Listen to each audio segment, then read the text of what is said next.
দুনিয়া তৃপ্ত করে না, দুনিয়ায় তৃপ্তি মিলে না বন্ধু। এটা তৃপ্তের জায়গা নয়, এটা তৃপ্ত হওয়ার জায়গা নয় বন্ধু। আল্লাহ তাআলা কোরআনে ওয়াদা দিছে, বান্দা জান্নাতে আইসো, তোমার আমি তৃপ্ত করে দেব, সুখে ভরে দেব। মা তাশতাহি আনফুসুকুম, যা দিল চাইবে বান্দা আমি সব দেব। তোমার চাওয়া শেষ হইলে ওয়ালাদাইনা মাজিদ, আমার কাছে আরো অগণিত আছে কোটি কোটি নিয়ামত, যেগুলো তুমি নামও জানো না, চেনেও না বান্দা। তুমি চাও নাই, আমি আল্লাহ নিজের থেকে আরো কোটি কোটি দেব। তুমি আইসো বান্দা, তুমি জান্নাতে আসো, তুমি সবর করো, অপেক্ষা করো। আল্লাহ আমাকেও বুঝার তৌফিক দান করে, সবাইকে বুঝার তৌফিক দান করে। আপনাদের এই মাহফিল আমি শুরু থেকেই বললাম কষ্টের আয়োজন। কষ্ট করে ভাবেন, নিজের ফিকির করেন, নিজের ভালো নিজের কল্যাণ ভাবতে শিখেন। আমি যে আয়াতগুলো পড়ছি এবার তর্জমা শুনেন, তাইলে আমার কথা শেষ।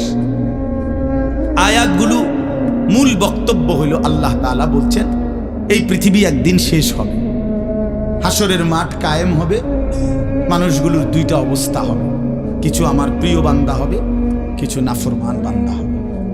আল্লাহ তাআলা এই কথাটা খুব গুরুত্ব দিয়া কোরআনে বুঝাইছে, বান্দা এই রং রসের এই সৌন্দর্যময় পৃথিবী তোমার কাছে যত লোভনীয়ই মনে হোক, আকর্ষণীয় মনে হোক, তবে এটা নিশ্চিত যে তুমিও থাকবা না, দুনিয়াও থাকবে না। এই কথাটা মনে রাখো বান্দা। এটা যদি মনে রাখতে পারো তো জিন্দেগি সুন্দর হবে, জীবন সুন্দর হবে। এই জন্য কোরআনুল কারীমে আল্লাহ তাআলা খুব এই কথাটা বুঝাইতে চাইছে, বান্দা এই এত সুন্দর পৃথিবী দেখে তুমি যতই বিমোহিত হও, মুগ্ধ হও, তো মনে রাখো এটা থাকবে না, আমি একদিন ভেঙে ফেলব। ইদাস সামাউন ফাতারাত, আসমান ভেঙে চুরচুর হবে। বা ইদাল কাওয়াকিবুন তাসারাত, তারকারাজি খসে খসে পড়বে, পাহাড়গুলো উঠতে থাকবে তুলার মতো। ওয়াতাকুনুল জিবালু কাল ইহনিল মানফুশ ওয়া বুসাতিল জিবালু বাসসা, পাহাড়গুলো তুলার মতো উঠতে থাকবে, সাগর নদীর পানিগুলো টকবক করে উতরাইতে থাকবে। মা তার কোলের বাচ্চাকে ছুঁড়ে ফেলে দিবে, গর্ভবতী নারীর বাচ্চা নিজে নিজে বের হয়ে যাবে, সব মানুষ পাগলের মতো মাতালের মতো হয়ে যাবে। ইসরাফিল ফু দিবে, জমিনের মধ্যে ভূমিকম্প শুরু হবে, বিকট শব্দে আওয়াজ হবে। আল কারিআতু মাল কারিআ। আল্লাহ তাআলা এই কথাগুলো বহুভাবে বহু আয়াতে বুঝাইতে চাইছেন, বুঝাইয়া বলছেন, বান্দা একদিন তুমিও শেষ হবা, আমার এই সৃষ্টি জগৎ শেষ হবে, হাসরের মাঠ কায়েম। তো এখানেও আল্লাহ তাআলা বলছেন, কাল্লা ইদা দুক্কাতিল আরদু দাক্কান দাক্কা, সাবধান বান্দা, মনে রেখো এই জমিন একদিন চূর্ণ বিচূর্ণ হয়ে যাবে। কি হবে বলেন না? ওইখানে একটা কথা আছে, লম্বা কথা, অতুহিব্বুনাল মালা হুব্বান জাম্মা। আল্লাহ তাআলা বলেন, বান্দা দুনিয়ার মাল আর সম্পদের ভালোবাসাটাকেই তোমরা খুব গভীরভাবে দিলের মধ্যে বসায় লাইলা। তবে মনে রাখো, দুনিয়াকে তুমি যত ভালোবাসো, যত মজবুত করো, যত বিল্ডিং, যত ফাইলিং, যত মজবুতই হোক না কেন, এটাই মনে রাখো আমি আল্লাহ এই জমিন, এই সৃষ্টি একদিন ভেঙ্গে চুরে তসতস করে চূর্ণ বিচূর্ণ হয়ে যাবে। কাল্লা ইদা দুক্কাতিল আরদু দাক্কান দাক্কা। এরপরে হাসরের মাঠ কায়েম হবে। তো হাসরের মাঠের দৃশ্যটা আল্লাহ তুলে ধরছে যে হাসরের মাঠ কায়েম হবে, মানুষগুলো সব দাঁড়ানো থাকবে, আদম থেকে ইসরাফিলের ফু পর্যন্ত। এই দাঁড়ানো অবস্থায় আল্লাহ তাআলা বলতেছেন, ওয়াজা রাব্বুক, আল্লাহ তাআলা মহান আল্লাহ পাক, তিনি তার শান অনুপাতে হাসরের ময়দানে উপস্থিত হবেন। ওয়াল মালাকু সাফফান সাফফা, কোটি কোটি ফেরেশতা সারিবদ্ধভাবে লাইন ধরে দাঁড়াবে, চারদিকে কোটি কোটি ফেরেশতা, মহান আল্লাহ পাক উপস্থিত, আর মানুষগুলো সব দাঁড়ানো। এই কল্পনা করে হাসরের মাঠ। এবার কি হবে? আল্লাহ বলেন, ওয়াজিআ ইয়াউমা ইদিন বিজাহান্নাম। এই অবস্থায় ফেরেশতারা জাহান্নামকে ৭০,০০০ আগুনের শেকল দিয়ে টেনে হাসরের ময়দানে উপস্থিত। মানুষগুলো সচক্ষে জাহান্নামকে দেখবে। জাহান্নাম একটা বিকট তারা আগুনের গর্জন, তীব্র আগুনের যখন একটা গর্জন উঠবে, আল্লাহর কসম নবী বলছে, পুরা হাসরবাসী তখন চিৎকার দিয়া বলবে, ইয়া রব্বি নাফসি নাফসি, আয় মাওলা আমাকে বাঁচান, আমাকে বাঁচান। এই প্রথম হাসরবাসী কথা বলবে, তাফসিরে আছে, হাদিসে। মানে প্রথম চুপচাপ দাঁড়ায় থাকবে, কিন্তু জাহান্নামকে যখন দেখবে, জাহান্নামের চিৎকার যখন শুনবে, তখন পুরা হাসরের ময়দানে চিৎকার উঠবে, ইয়া রাব্বি নাফসি নাফসি, আল্লাহ আমাকে বাঁচান। নবী সাল্লাল্লাহু আলাইহি ওয়াসাল্লাম বলেন, আল্লাহ তাআলা ফেরেশতারা যেন দেখাই দিবে ইব্রাহিম আলাইহিস সালামকে, ওই যে আপনার ছেলে ইসমাঈল, তার ব্যাপারে কিছু বলবেন। ইব্রাহিম আলাইহিস সালাম বলবেন, ইয়া রাব্বি নাফসি নাফসি, এই মাওলা আমাকে বাঁচান, আমাকে। ওর বিষয়টাও দেখো। ইয়াকুব আলাইহিস সালাম, ওনার ছেলে ইউসুফ আলাইহিস সালাম, এটা সেই ছেলে 40টা বছর দুনিয়াতে যার জন্য উনি কাঁদছিলেন। ফেরেশতারা বলবো, ওই যে ইউসুফকে দেখা যায়, তার ব্যাপারে কিছু বলবেন। ইয়াকুব আলাইহিস সালাম বলবেন, ইয়া রাব্বি নাফসি নাফসি, এই মাওলা আমারে বাঁচান, আমার। ওটাও বুঝুন। ওয়াজিআ ইয়াউমাইদিন বিজাহান্নাম, জাহান্নামকে হাসরের ময়দানে আনা হবে। বন্ধু, বিষয়টারে তুমি আমি খামখেয়ালি মনে করো না বাপ। হাদিসের মধ্যে আছে, হযরত ইরবাজ ইবনে সারিয়া, রাসূলুল্লাহ সাল্লাল্লাহু আলাইহি ওয়াসাল্লামের একজন সাহাবী, ইরবাজ ওনার নাম। উনি বর্ণনা করছেন যে একদিন রাসূলুল্লাহ সাল্লাল্লাহু আলাইহি সাল্লাম আমাদের মাঝে ওয়াজ করলেন। ওয়াজানা রাসূলুল্লাহ সাল্লাল্লাহু আলাইহি ওয়াসাল্লাম। দুই একজন স্বেচ্ছাসেবক ভাই কাজ করে খেদমত করো, যে বলো যে বসতে। তো আল্লাহ রাসূল সাল্লাল্লাহু আলাইহি সাল্লাম তিনি বলেন যে আমাদেরকে ওয়াজ করলেন। এই ওয়াজ, এই শব্দটা কোরআনের শব্দ, রাসূলুল্লাহ সাল্লাল্লাহু আলাইহি সাল্লামের জন্য ব্যবহৃত শব্দ। ওয়াজ ওয়াজ এটাই সুন্দর। প্রোগ্রাম, এই আজকেও একজন আমারে একটু আগে, হুজুর এখন কোথায় প্রোগ্রাম? না, কোথাও না। হয়তো আপনি এখন কোথাও কোরআনে ওয়াজ যাবেন না? আমি হ্যাঁ যাবো, ওয়াজে তো আছে আব্দুল্লাহ ফুলদেবিদ্দার। মানে আমার তো এখন এটা ওয়াজ মাহফিল, এটা প্রোগ্রাম। প্রোগ্রাম কি দেব? প্রোগ্রাম আর ওয়াজ সমার্থবোধক শব্দ নয়। ওয়াজের ইংরেজি না প্রোগ্রাম, ওয়াজ ওয়াজি, এটাই।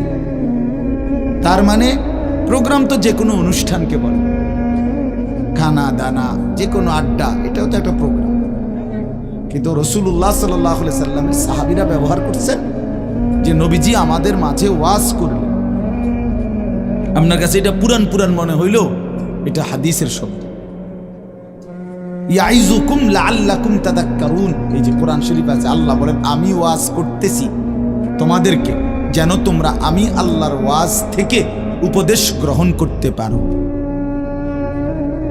ইয়াইজুকুম, যে কোনো আলেমকে জিজ্ঞাসা করে, ইন্নাল্লাহা ইয়া'মুরু বিল আদলি ওয়াল ইহসান ওয়া ইতা'i যিল কুরবা ওয়া ইয়ানহা আনিল ফাহশাই ওয়াল মুনকারি ওয়াল বাগি ইয়াইজুকুম লাআল্লাকুম তাযাক্কারুন। এজন্য ওয়াজ, এই শব্দটা কোরআনের শব্দ, এটা রাসূলুল্লাহ সাল্লাল্লাহু আলাইহি সাল্লামের শব্দ। তাহলে এর চাইতে দামি হয়ে গেল প্রোগ্রাম? কথা বলেন। যাই হোক, তো বলতেছিলাম আল্লাহ নবী সাল্লাল্লাহু আলাইহি ওয়াসাল্লাম তিনি বললেন, ওয়াজ করলেন, সাহাবী বলতেছেন। তো এতে আমাদের অবস্থা কি হলো? শ্রোতাদের হালাত কি হলো? নবী সাল্লাল্লাহু আলাইহি সাল্লামের সাহাবী বলেন, শ্রোতাদের অবস্থা হলো দুইটা, জারাফাত মিনহাল উয়ুন ওয়া ওয়াজিলাত মিনহাল কুলুব। নবীজির ওয়াজের পরে আমাদের হালাত হলো এই, আমাদের চোখ দিয়ে অঝরে পানি ঝরতে লাগলো, আমাদের দিল আল্লাহর ভয়ে কাঁপতে লাগলো। সরাসরি হাদিসের। তাহলে ওয়াজের মাকসাদ বুঝলেন কিনা, যে কি হওয়া উচিত ছিল?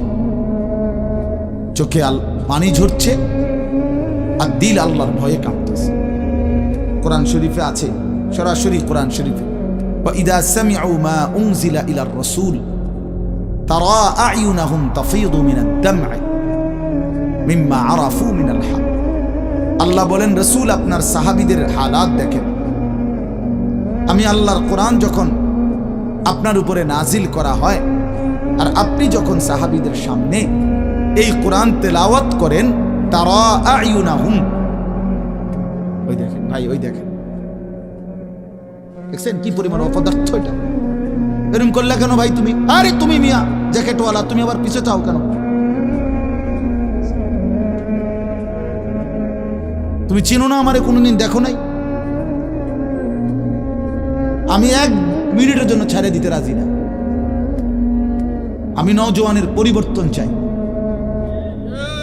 এই এক ফিকির নিয়া জিন্দিগির আমার মেহনত, প্রতিটা নওজোয়ানের বদলানো চাই। এই জন্য সোজা কেউ না বলুক, তার আমি বলবো, আমি নিয়ত করছি যে একদিন পারি একদিন বলবো। যেদিন বলতে পারবো না, নাই। পৃথিবীতে কি কোনোদিন যদি নাই তো নাই, কিন্তু ছেড়ে দেব না আমি ইনশাআল্লাহ। লক্ষ লক্ষ মুসলমানের কিশোর তরুণ যুবক একরকম এটা ভাবছে, এরা ছেলেরা যে এদের কোনো অভিভাবক নাই, আপন মা বলার সাহস পায় না, আপন বাবা বলার সাহস পায় না, এলাকার কেউ কিছু বলার সাহস পায় না। তোমরা ছেলেরা মিয়া যা মন চায় তাই করতেছো নিজের খেয়াল খুশি মতো। আরে ভাইয়া, এভাবে নিয়ন্ত্রণহীন, অভিভাবকহীন, কারো তত্ত্বাবধানবিহীন জীবন জন্তু জানোয়ারের জীবন বেটা। আমি বললাম বেটা, যার মাথার উপরে কোনো ছায়া নাই, যার কোনো অভিভাবক নাই, যারে আগলাইয়া রাখে না কেউ, যারে শুধরাইয়া দেয় না কেউ, আল্লাহর কসম ওই জীবন জানোয়ারের জীবন বেটা, জন্তু জানোয়ারের জীবন। তোমার মনে যা চাই তাই করবা, এটাকে আল্লাহ কোরআনে বলছে এই লোকটার পরিচয় হলো সে জানোয়ার, যার জীবনের কোনো নিয়ন্ত্রণ নেই। রাতের বাজে 3টা ঘুমায় না, সকাল বাজে 9টা ওঠে না। দেখি তাই তো পাগল না ছাগল না, এটা পতনেরও টাইম নাই, উড়নেরও কি নাই। এটা কোনো জীবন হলো না, এটা জানোয়ারের জীবন না। সারা রাত, রাতের 3টা বাজে মোবাইলে উলঙ্গ ছবি দেখতেছে।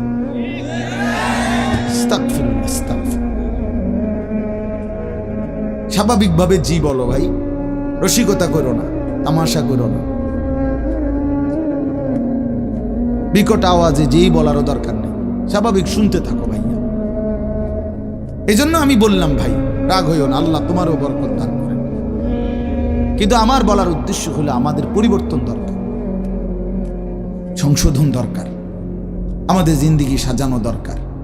আমি এই কথাটাই বলতেছিলাম যে মাহফিলের মাকসাদ বিবেক জাগানো, দিল জাগানো, দিল জাগানো, অনুভূতি সৃষ্টি করা। যাহা আমি কি করছি, আমি কি করছি, আসলে আমার কি করা উচিত ছিল।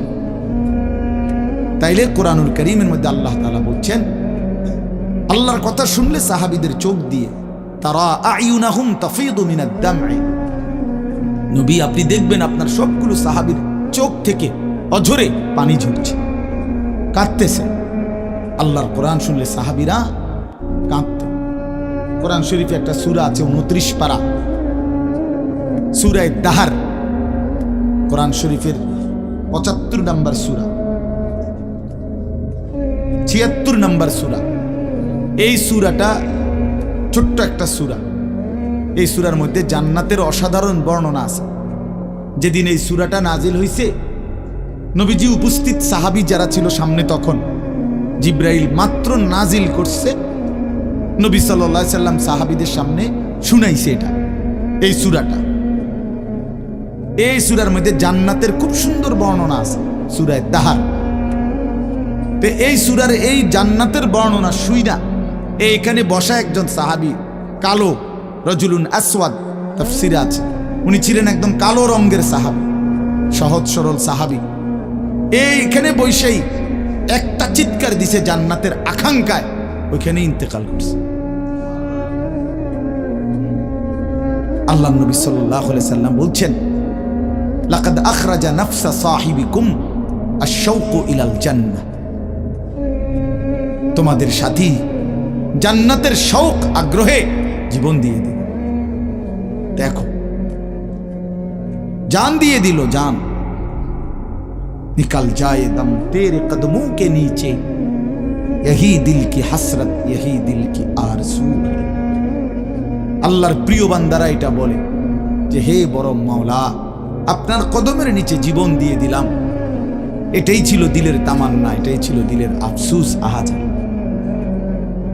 সাহাবায়ে কেরাম যখন আল্লাহর জন্য শহীদ হইতেন, অসংখ্য সাহাবীদের জীবনীতে আছে, যুদ্ধের ময়দানে যখন শহীদ হইতেন রক্ত মাখা শরীর নিয়া, শেষ মুহূর্তে সাহাবীরা একটা কথাই শুধু বলতেন, ফুজতু ওয়া রাব্বিল কাবা, কাবার রবের কসম আমি কামিয়াব হয়ে গেলাম, আমি সফল। ফুজতু অর্থ হলো আমি সফল হয়ে গেলাম, সফল হয়ে গেলাম। তার মানে শহীদ ব্যর্থ হয় নাই, শহীদ কি হয়েছে? সফল হয়েছে। শহীদ জীবন পেয়েছে, নতুন করে জীবন পেয়েছে। এই জন্য আমার ভাই, আল্লাহর জন্য আল্লাহর কথা শুনলে দিলের হালাত এমনই হওয়ার কথা।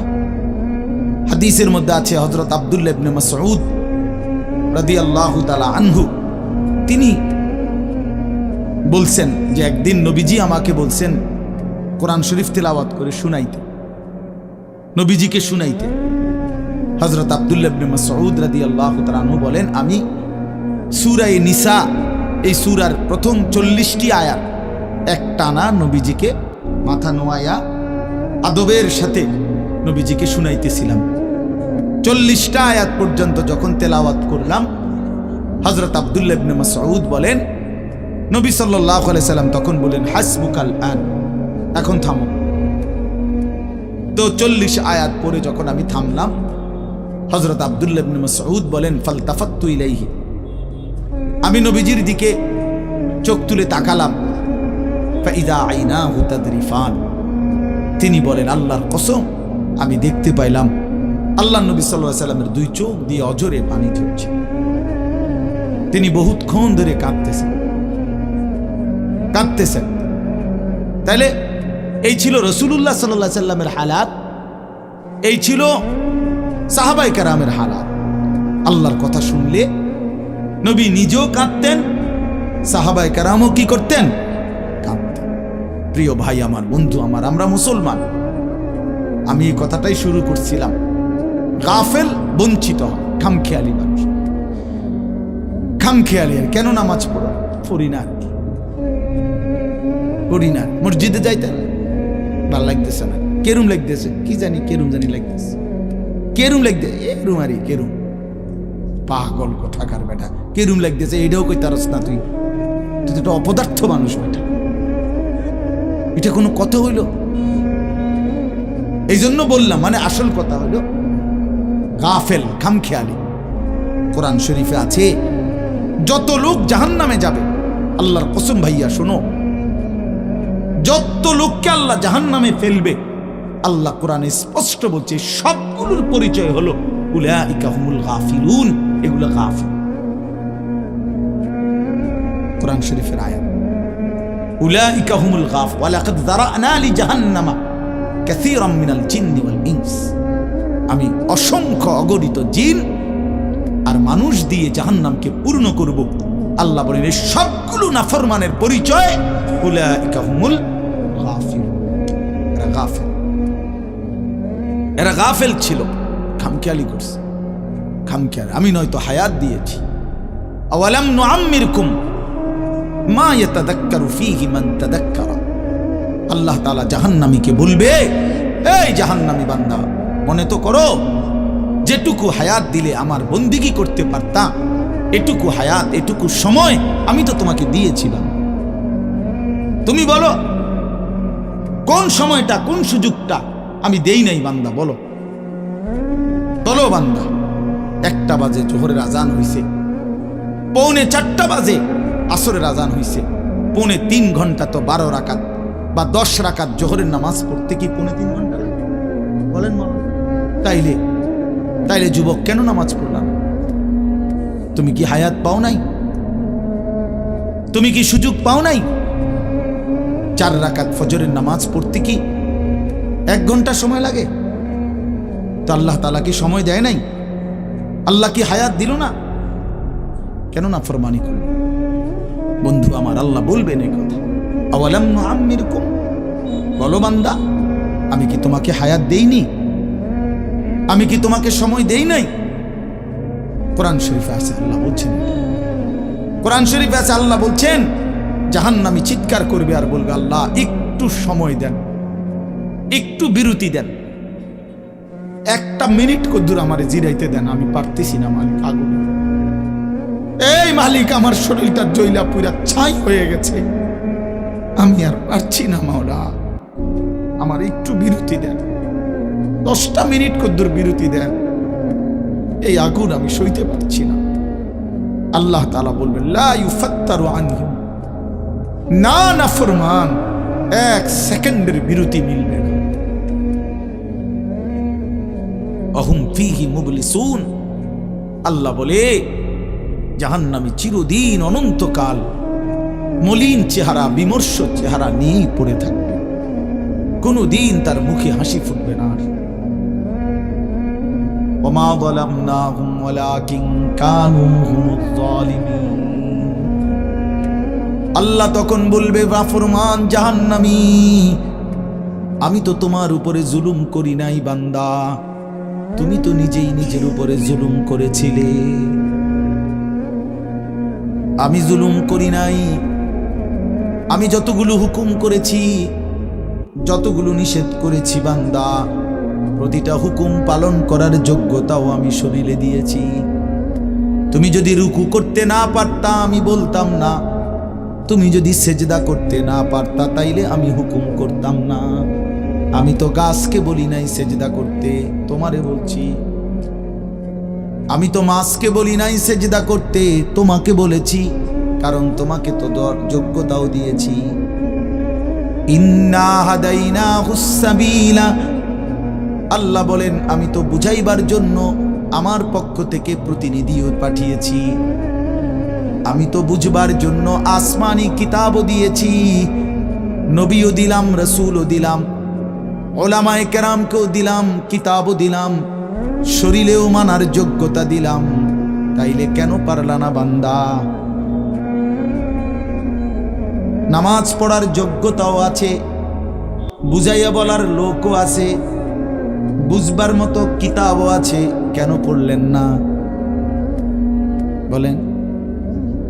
আপনারা যে কেউ যদি সিদ্ধান্ত নেন 2 রাকাত নামাজ পড়বেন, তাহলে আপনাদের শরীরে পড়ার যোগ্যতা আছে কিনা? আপনারা যদি সিদ্ধান্ত নেন কিভাবে পড়ব, তো এই কথা বুঝাইয়া বলার জন্য কোনো আলেম আছে কিনা? যদি বলেন কোরআন থেকে কইলেন, তো এটা দেখানোর মতো কিতাব আছে কিনা? তো কি সমস্যার কারণে পারলেন না?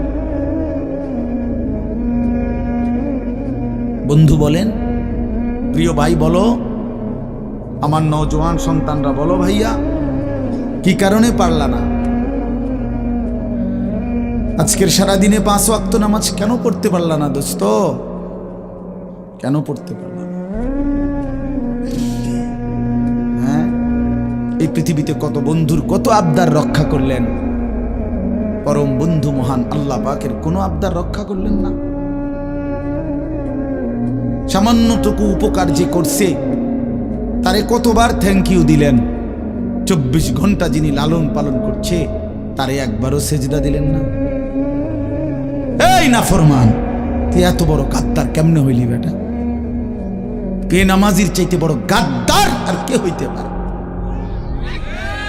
বেনামাজির চাইতে বেয়াদব, অসভ্য আর কি?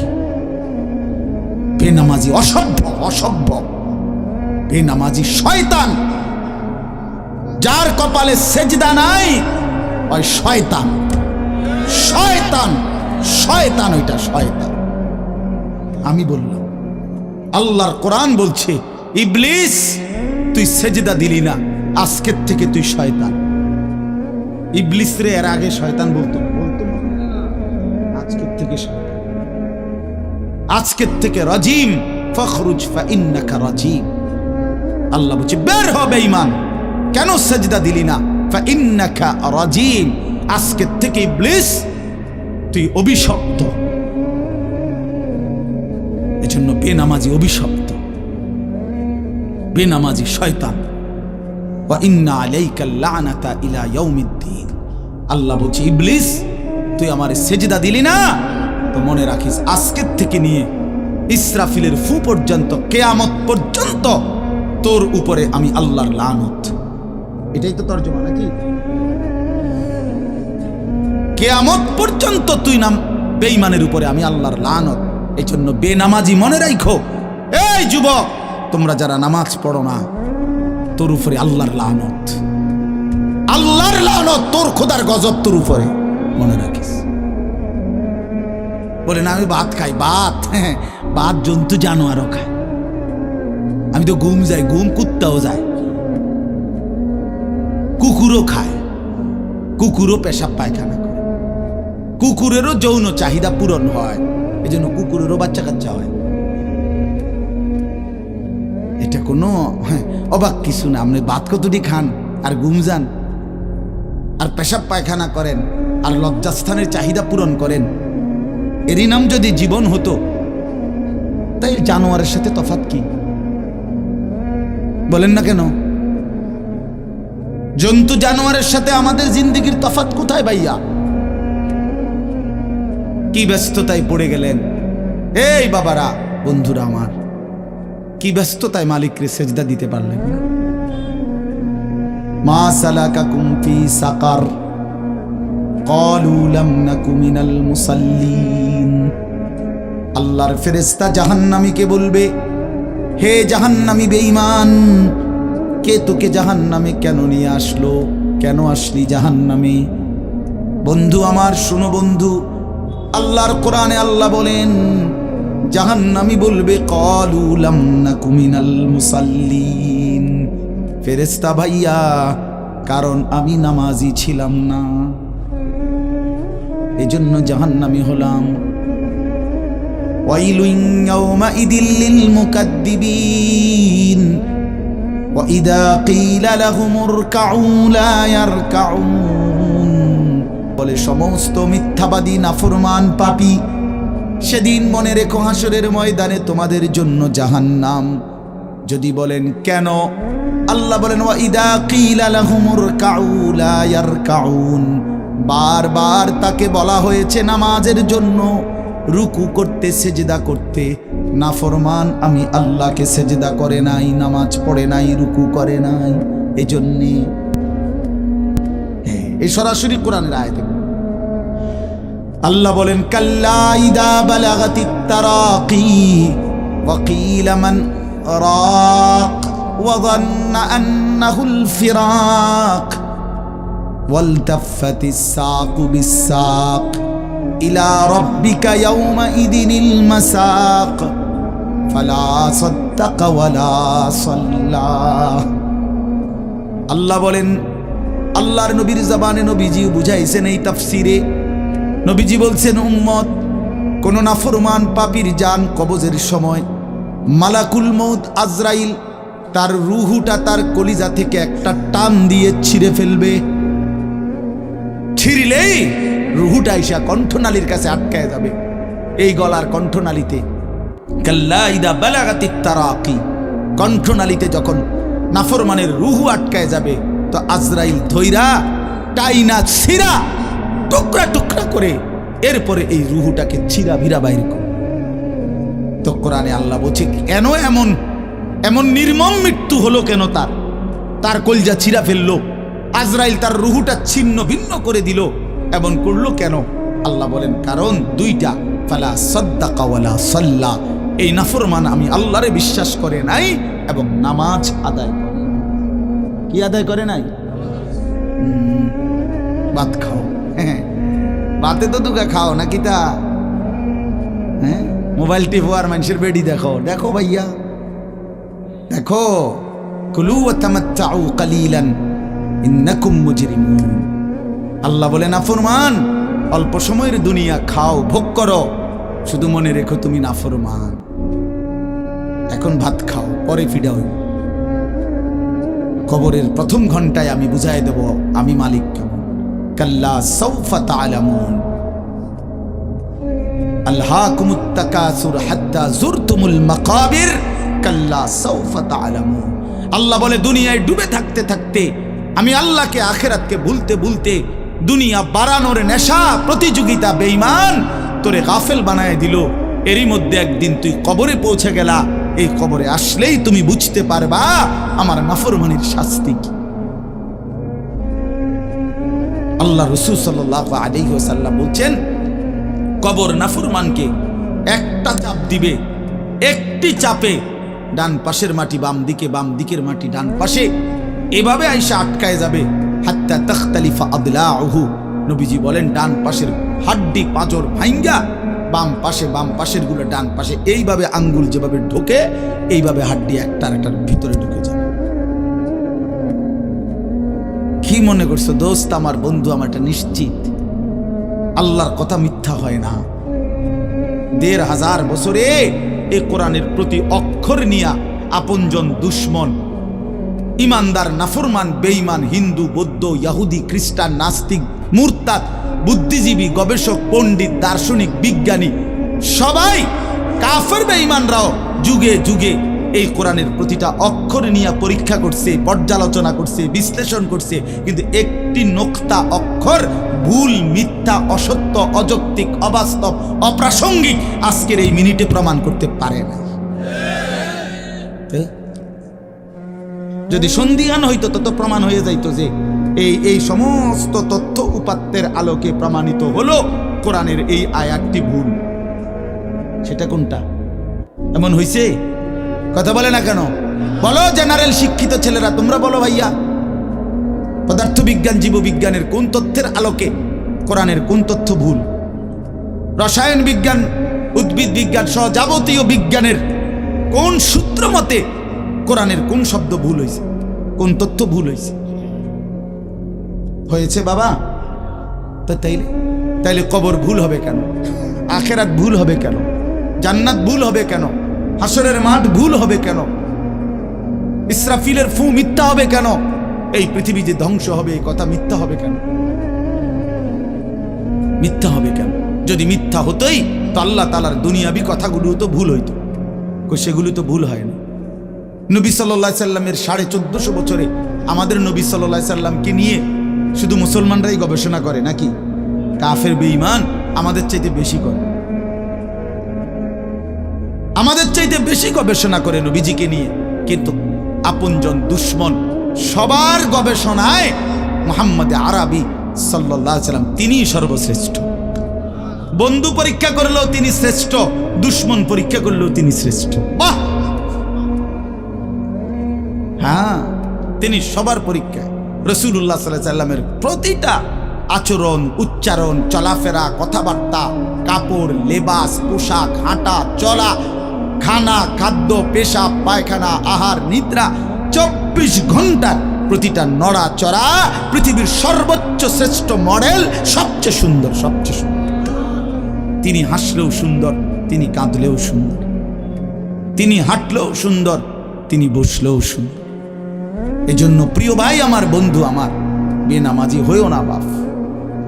মাঝ বয়সী যারা, আপনাদেরকেও বলি, একটা চা দোকান নামাজ পড়তে দেয় না, একটা সিএনজি নামাজ পড়তে দেয় না, একটা অটো রিক্সা নামাজ পড়তে দেয় না, একটা বুটমুড়ির দোকান নামাজ পড়তে দেয় না, সামান্য কুদ্দুর ক্ষেতের ফসল নামাজ পড়তে দেয় না। 12,000, 14,000, 20,000 টাকার একটা চাকরি, এটা আপনাকে এক ওয়াক্ত নামাজ পড়ে দিতে দেয় না। হায় হায় বদনসিব! কয় টাকার বিনিময়ে আল্লাহকে ভুলে গেলেন? 20,000 টাকার বিনিময়ে। একটা দোকানে কয় হাজার টাকা বেতন হবে? এই 30,000, 40,000 টাকার বেচা কিনার বিনিময়ে আল্লাহকে ছেড়ে দিলেন।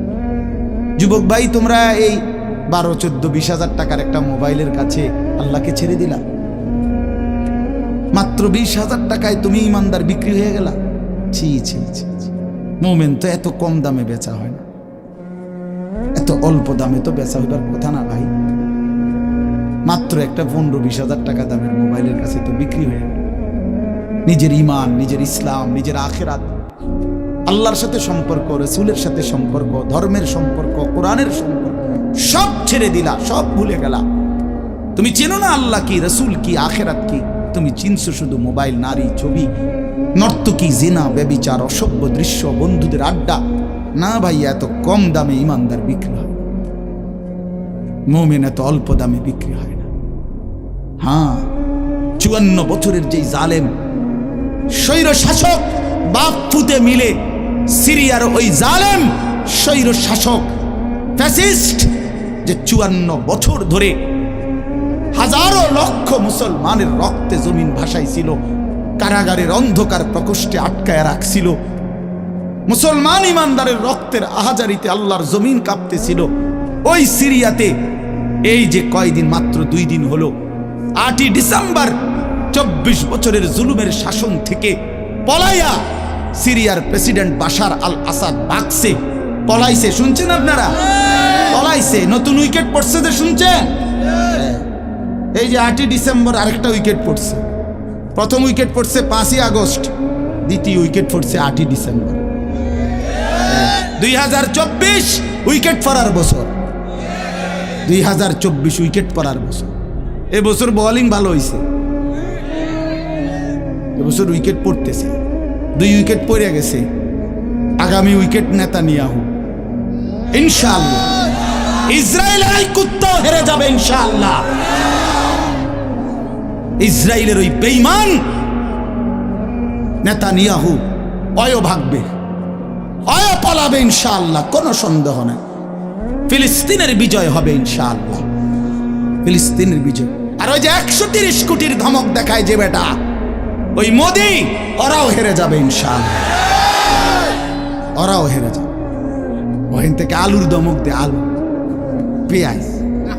বেটা মন্ডা কয় আটটা গিয়ে কন্যাই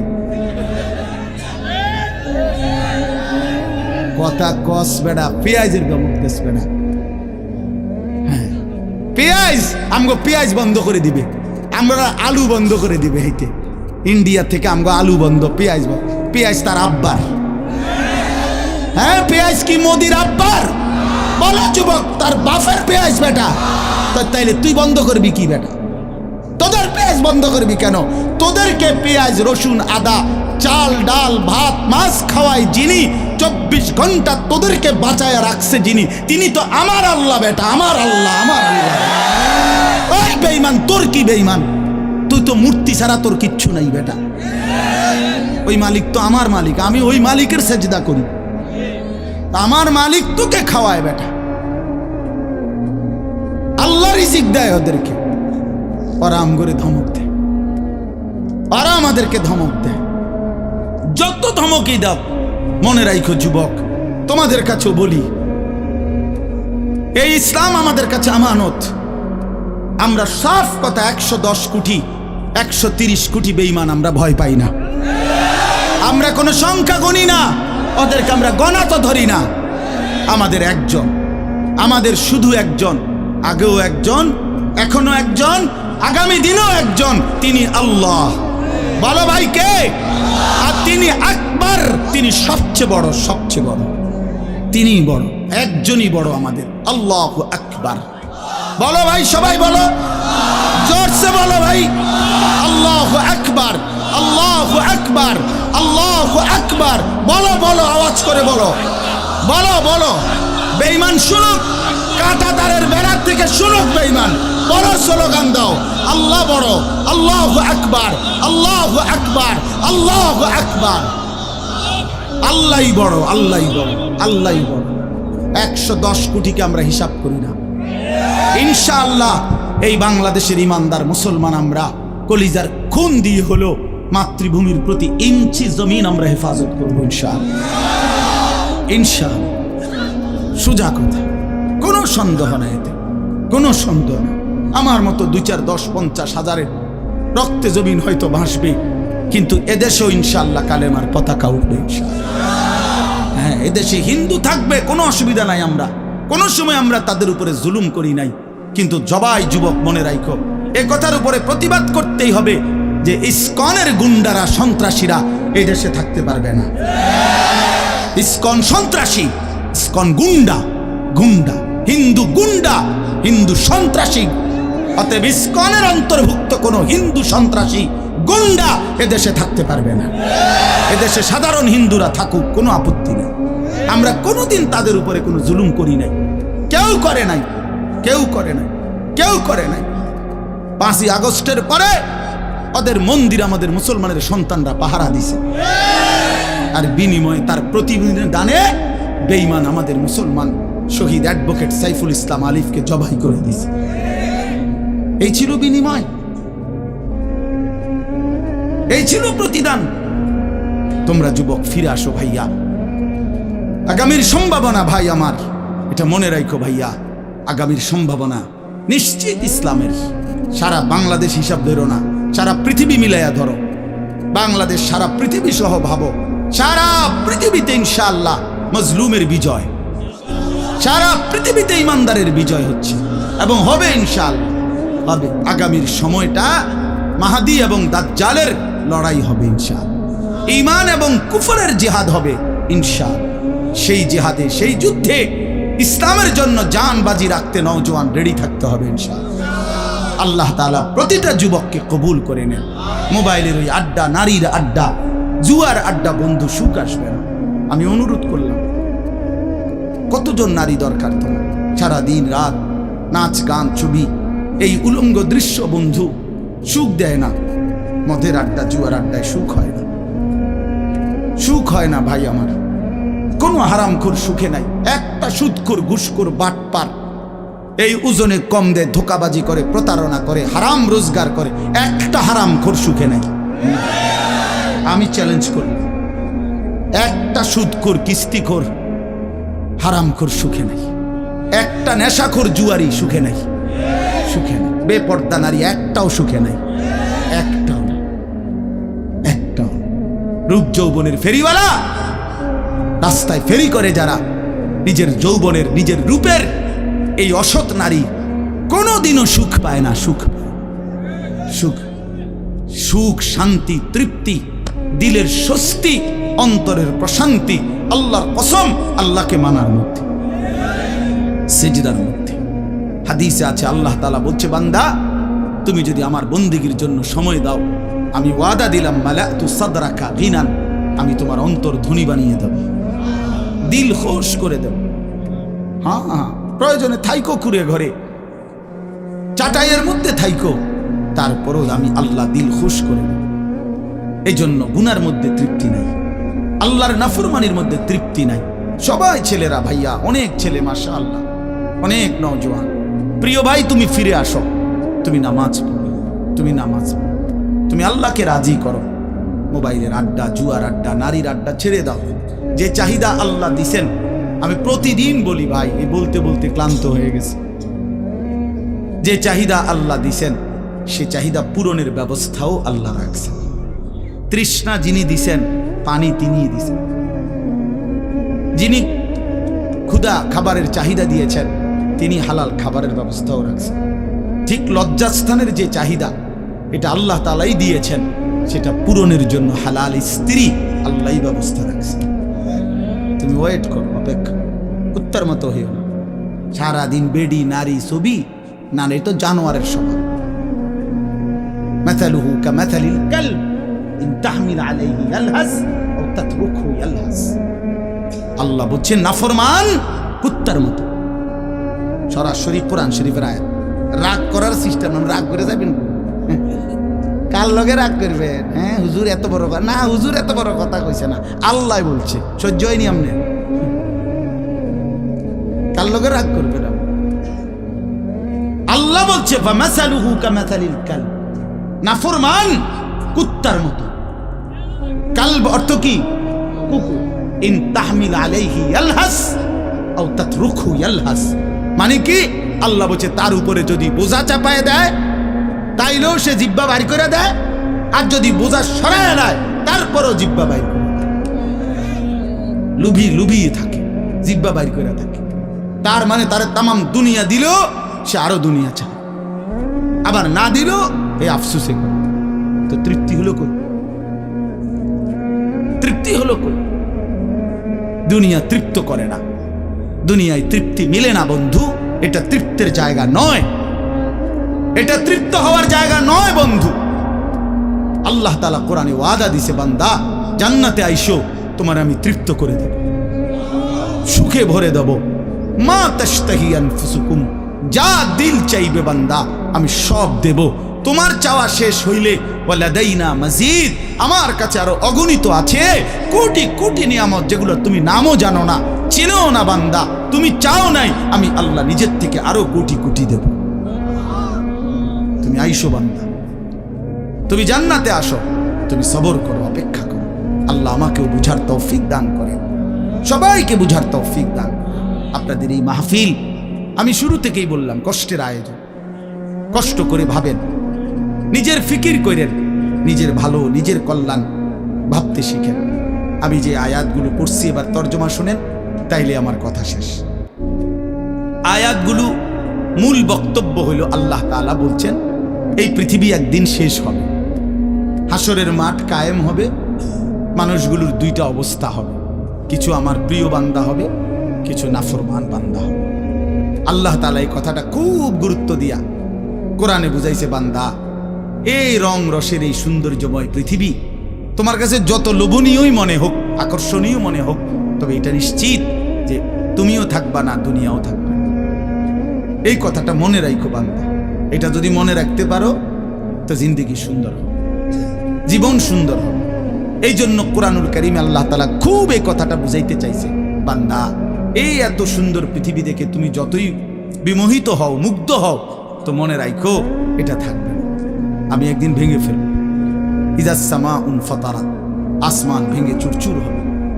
বা ইদাল কাওয়াকিবুন তাসারাত, তারকারাজি খসে খসে পড়বে, পাহাড়গুলো উঠতে থাকবে তুলার মতো। তাকুনুল জিবালু কাল ইহনিল মানফুশ ওয়া বুসাতিল জিবালু বাসসা, পাহাড়গুলো তুলার মতো উঠতে থাকবে, সাগর নদীর পানিগুলো টকবক করে উতরাইতে থাকবে। মা তার কোলের বাচ্চাকে ছুঁড়ে ফেলে দিবে, গর্ভবতী নারীর বাচ্চা নিজে নিজে বের হয়ে যাবে, সব মানুষ পাগলের মতো মাতালের মতো হয়ে যাবে। ইসরাফিল ফু দিবে, জমিনের মধ্যে ভূমিকম্প শুরু হবে, বিকট শব্দে আওয়াজ হবে। আল কারিআতু মাল কারিআ। আল্লাহ তাআলা এই কথাগুলো বহুভাবে বহু আয়াতে বুঝাইতে চাইছেন, বুঝাইয়া বলছেন, বান্দা একদিন তুমিও শেষ হবা, আমার এই সৃষ্টি জগৎ শেষ হবে, হাসরের মাঠ কায়েম হবে। তো এখানেও আল্লাহ তাআলা বলছেন, কাল্লা ইদা দুক্কাতিল আরদু দাক্কান দাক্কা, সাবধান বান্দা, মনে রেখো এই জমিন একদিন চূর্ণ বিচূর্ণ হয়ে যাবে। কি হবে বলেন না? ওইখানে একটা কথা আছে, লম্বা কথা, অতুহিব্বুনাল মালা হুব্বান জাম্মা। আল্লাহ তাআলা বলেন, বান্দা দুনিয়ার মাল আর সম্পদের ভালোবাসাটাকেই তোমরা খুব গভীরভাবে দিলের মধ্যে বসায় লাইলা।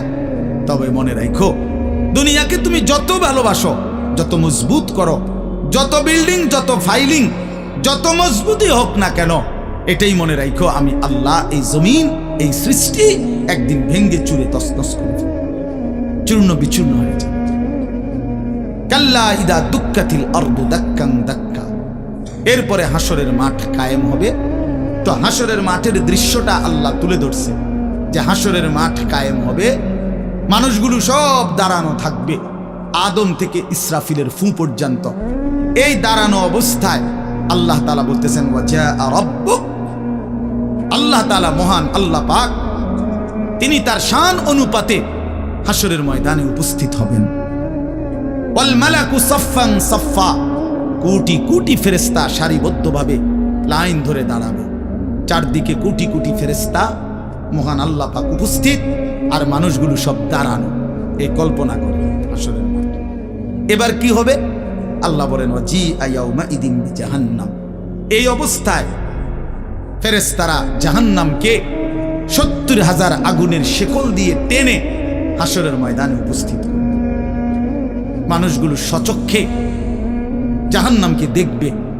জাহান্নাম একটা বিকট তারা আগুনের গর্জন, তীব্র আগুনের যখন একটা গর্জন উঠবে, আল্লাহর কসম নবী বলছে, পুরা হাসরবাসী তখন চিৎকার দিয়া বলবে, ইয়া রব্বি নাফসি নাফসি, আয় মাওলা আমাকে বাঁচান, আমাকে বাঁচান।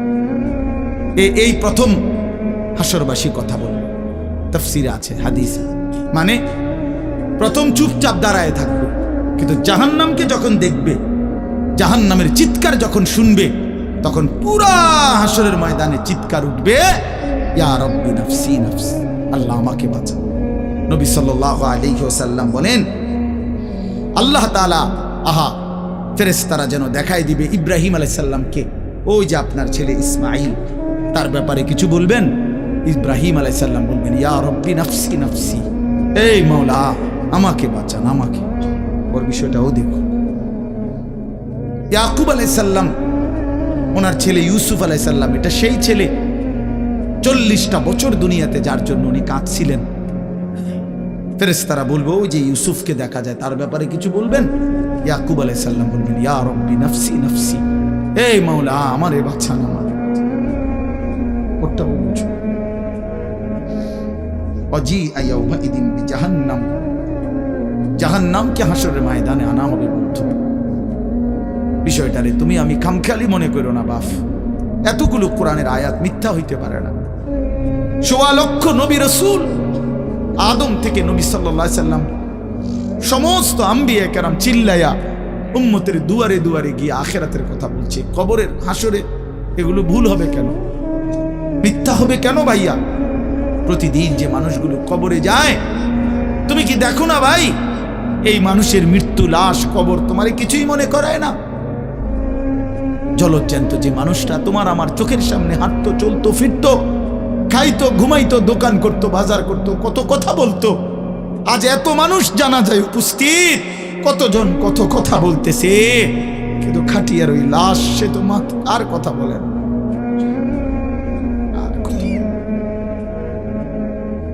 আর কথা বলে না। আমি তো আমার বাবার লাশ দেখছি, আমার বাপ সারা জীবন দেখতাম, আব্বারে দেখছি আমি বুঝাওয়ার পরে সারাক্ষণ বলতো আমার সময় নাই, সময় নাই। আমার মসজিদ, আমার স্কুল, যে বাবারে দেখতাম ফজরের পর থেকে রাত 11 তো দৌড়াইতেন, শুধু ব্যস্ত ছিল, সেই বাপ একদিন স্তব্ধ হয়ে গেছে। মৃত্যু বাবাকে একদিন থামাই দিছে বন্ধু। আমার মামির জানাজা পড়ছি আমি 2-3 দিন আগে, আমার জ্যাঠার জানাজা পড়ছি আমি কয়দিন আগে। আমার চোখে দেখা সেই জ্যাঠা, আমার মামা, আমার মামি, ওরা আজকে কোথায় চলে গেল? তুমি কি কোনো লাশ দেখো নাই? কেমনে এত লম্বা সময় নামাজ না পড়া থাকে ভাইয়া? 365 দিনে, খোদার একটা বছরে। এই যুবক, আমি যদি তোর জন্য কাঁদতে পারতাম, 1 বছর কোনোদিন যুবক কোনোদিন ফজরের নামাজ পড়লা না, হায় হায় মুসলমানের বাচ্চা, এত বড় বেঈমান কেমনে হইলা? কেমনে হইলা ভাইয়া?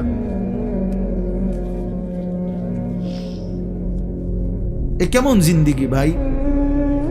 কোনোদিন নামাজ পড়বা না? একজন মুসলমান 30 বছর মিথ্যা বলে, একজন মুসলমান 30 বছর সুদ খায়। এটা কেমন ভাইয়া? ইনসাফের সাথে বলে, ইনসাফের সাথে বলে। ওয়াজিআ ইয়াওমাইদিন বিজাহান্নাম ইয়াওমাইদিন ইয়াতাযাক্কারুল ইনসানু ওয়া আন্না লাহু যিকরা। রব্বুল আলামিন বলেন, নাফরমান জাহান্নামের দিকে তাকিয়ে তার পুরা জিন্দেগীর সব কথা মনে পড়বে। ওয়া আন্না লাহু যিকরা, কিন্তু আল্লাহ বলেন, বান্দা মনে পড়ে বলো না কি লাভ হবে? বুঝে তো আসবে বান্দা, মনে তো পড়বে সব, কিন্তু লাভ কি হবে বলো? কি লাভ হবে? ইয়াকুলু ইয়া লাইতানি কদ্দামতু লিহায়াতি, নাফরমান তখন বলবে, হায় আফসোস, ইয়া লাইতানি, হায় আমার আফসোস, মন্দ কপাল, আমি যদি দুনিয়ার হায়াতে থাকতে আজকের এই আখিরাতের জন্য কিছু পাঠাইতাম। সময় তো ছিল, সুযোগ তো ছিল, হায়াত তো আমার মাওলা দিছিল, রাত দিন তো দিয়েছিল, সুস্থতাও দিয়েছে, জীবন দিয়েছে, যৌবন দিয়েছে, আল্লাহ তো আমারে সব দিছিল, আমি কি করলাম? ইয়া লাইতানি লাম উশরিক বিরাব্বি আহাদা, আল্লাহ বলে, নাফরমান বলবে, হায় আফসোস যদি আল্লাহর সাথে শরীক না করতাম।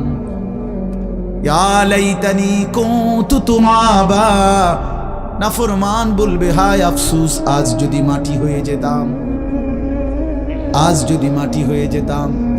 ইয়া লাইতানি ইত্তাখাযতু মা'আর রাসূল সাবিলা, নাফরমান বলবে, হায় আফসোস যদি রাসূলের পথ ধরতাম।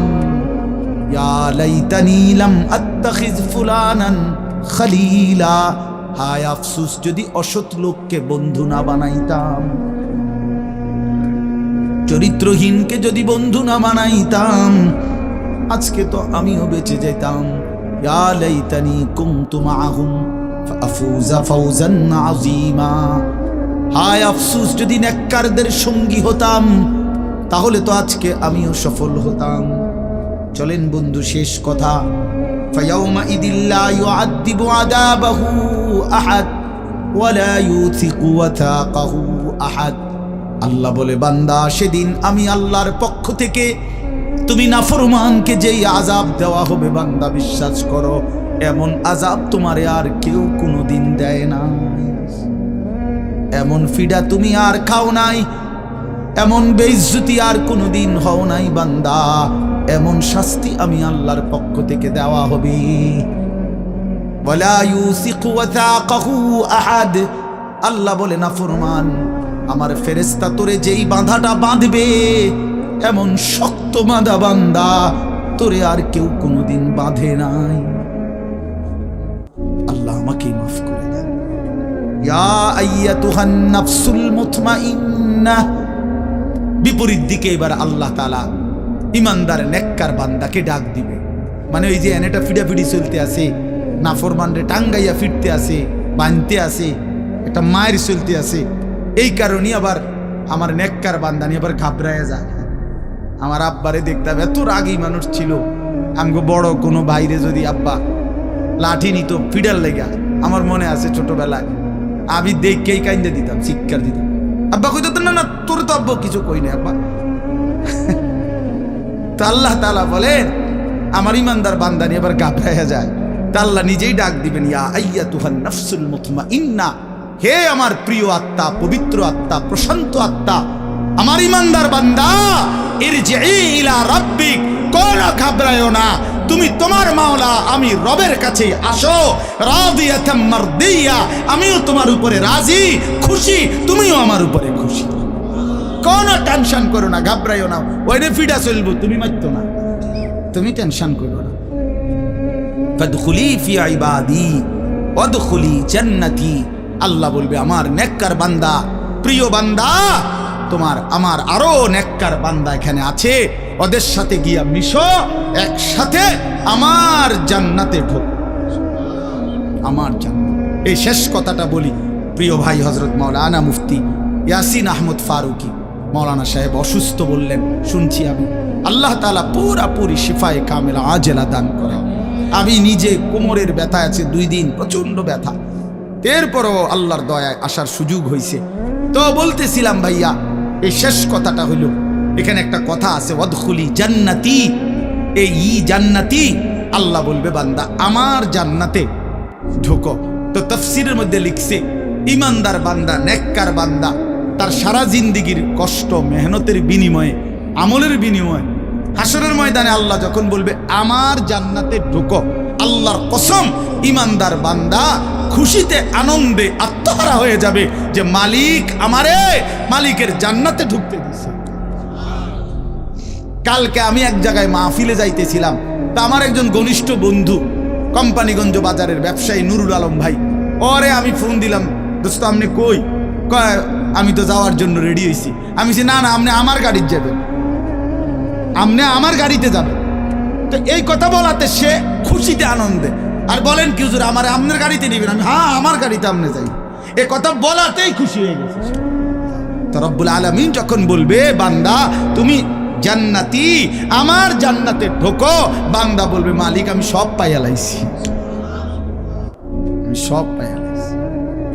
এই জন্য ইনশাআল্লাহ কেউ না উঠি, ছেলেরা ভাইয়া তোমরা উঠো না বাপ, দয়া করে সবাই মেহেরবানি করে আমাদের প্রিয় ভাই হযরত মাওলানা মুফতি ইয়াসিন আহমদ ফারুকি দামাত বারাকাতুহুমুল আলিয়া, তার জবান থেকে নসিহত শুনে দোয়া করে এরপরে আমরা যাওয়ার চেষ্টা করো। আল্লাহ তাআলা সবাইকে ভালো করেন, প্রত্যেকেই নামাজের ফিকির করি, 5 ওয়াক্ত নামাজ পড়লে ইনশাআল্লাহ জিন্দেগি সুন্দর হবে। মোবাইলের আসক্ত যুবক ছেড়ে দাও, নারীর আসক্তি ছেড়ে দাও, যেটুকু প্রয়োজন মোবাইল ওটুকু প্রয়োজনীয় হালাল কাজে ব্যবহার করো, কোনো মানা নাই বন্ধু, কিন্তু হারামের কাজে গুনাহের কাজে জিন্দেগিটা নষ্ট করো না বন্ধু। দুনিয়াও আফসোস হবে, আখিরাতেও আফসোস হবে। আল্লাহ তাআলা আমাদের প্রতিটা সন্তানকে কবুল করেন। প্রিয় ভাই, তোমরা বসো ভাইয়া, যে কতক্ষণই শুনো বসো না ভাই। এই নওজোয়ান ভাই বসো, ছায়া রয়েছে এমনি ব্যাটকে কারে কয় বুঝে।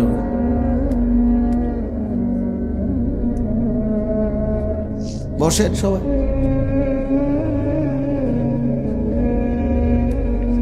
আল্লাহর কথা বসে শুনতে হয়, আল্লাহর কথা জুতা খুলে শুনতে হয়, আল্লাহর কথা আদবের সাথে শুনতে হয়, আল্লাহর কথা সর্বোচ্চ মনোযোগ দিয়ে শুনতে হয়, তাইলে জিন্দেগি বদলায়।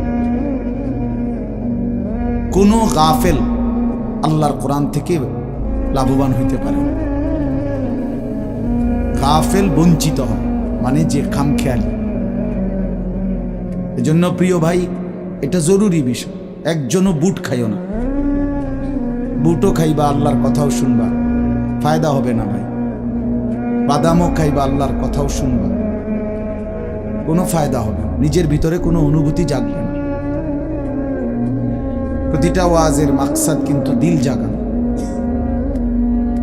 দিল জাগানো, নিজের ভেতরটাকে, ঘুমন্ত বিবেকটাকে জাগিয়ে তোলা, এটাই মূল একটা মাকসাদ, অন্যতম মাকসাদ।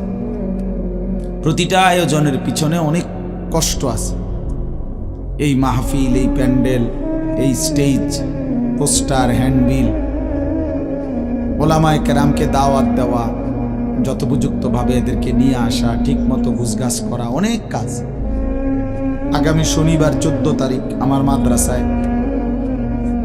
বার্ষিক মাহফিল। তো আজকে প্রায় 14-15 দিন ধরে মাদ্রাসার বড় ছাত্ররা, উস্তাদরা সারা দিন রাত কাজ করতেছে, সারা দিন, এখনো কোনো শেষ হয়নি। আজকে বুধবার শেষ, কালকে বৃহস্পতি, শুক্র, শনিবারে মাহফিল। তো বাস্তবতা হলো আসলে অনেক কাজ, অনেক কিছুই করতে হয় একটা মাহফিলের জন্য। তো এই সবটা আয়োজন ভাইয়া 10 টাকা, 5 টাকা, কারো কাছ থেকে 100 টাকা, এরকম কষ্ট করেই একটা মাহফিলের ফান্ড একসাথ করা। কেউ তো আর একসাথে দিয়ে দিছে না বলে যে যাও আমি সব দিয়ে দিলাম। তাইলে এই সবটা কষ্টের আয়োজন বুঝিয়ে 10 টাকার বুটের জন্য শেষ হয়ে যাবে, এটা কথা হলো। 30 টাকার চটপটি, 20 টাকার বাদাম, এইটুকু খাইতে খাইতে সময়টা আমরা শেষ করে দিলাম। এটা ভাইয়া ইনসাফ হইতে পারে? এতটা কষ্টের আয়োজনের মধ্যে এই সামান্য বুট, বাদাম, চটপটি, বেলুন, ফুটকা, এতটুকু দিয়ে এত কষ্টের ইন্তজাম নষ্ট করে দেওয়া, এটা জুলুম ছাড়ার কিছু, অন্যায়, এটা অন্যায়। কোরআনুল কারীমের মধ্যে আছে, আল্লাহ তাআলা বলেন, কুল মা ইনদাল্লাহি খায়রুম মিনাল লাহবি ওয়া মিনাত তিজারা। হে নবী, আপনি বলেন যে হে আল্লাহর বান্দারা, তোমাদের জন্য আল্লাহর কাছে যা আছে তা তোমাদের এই তামাশা দুনিয়ার এবং ব্যবসা, আয় উপার্জন, এর চাইতে অনেক উত্তম, অনেক উত্তম। 3 ঘন্টায় বেচা কিনায় যা লাভ, একটি সিজদায় তার চাইতে কোটি কোটি গুণ বেশি লাভ। তোমার সারা দিনের বেচা কেনায় যা মুনাফা, আল্লাহকে একবার ডাকার মধ্যে তার চাইতে কোটি গুণ বেশি মুনাফা। এই জন্য এটা বহুত কথা বলো না। এই ভাই, 2টা চাটাই বিছাইতে গেলে এতগুলো কথা বলো কেন?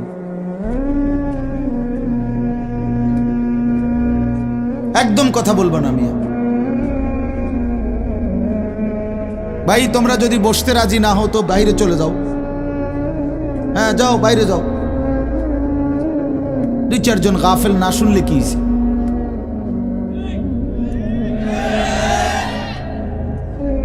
ভিতরে বসতে হবে, সাফ কথা। যার দরকার বসবে না সে বাহিরে ঘুরুক, অসুবিধা। বাহিরে বুট আছে, বাদাম আছে, চটপটি আছে, বন আছে, চা আছে, ভিজে খাইব চা দিয়ে। এই জন্য ভাই এটা জরুরি, আমি এ ব্যাপারে শক্ত।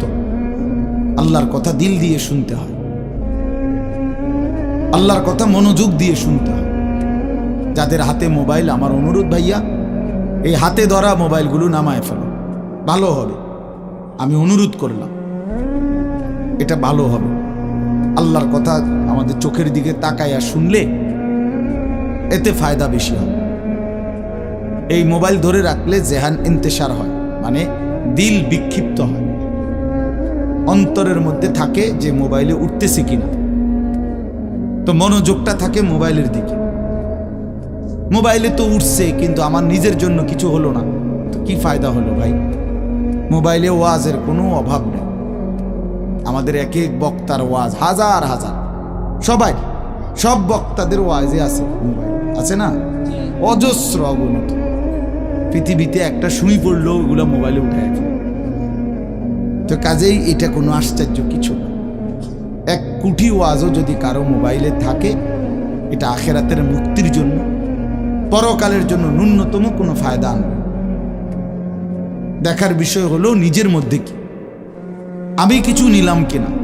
আমি এই জন্য বললাম যে মাকসাদ, নিজের ভিতরে বিবেক জাগান, দিল জাগান। এটাই যদি না হয় তো মানুষ জমছে ঠিক আছে, বক্তাও আসছে, মাহফিলও হইছে, কিন্তু সবাই সবার মতো যার যার মতোই আসছে আর গেছে, তাইলে কোনো লাভ হলো?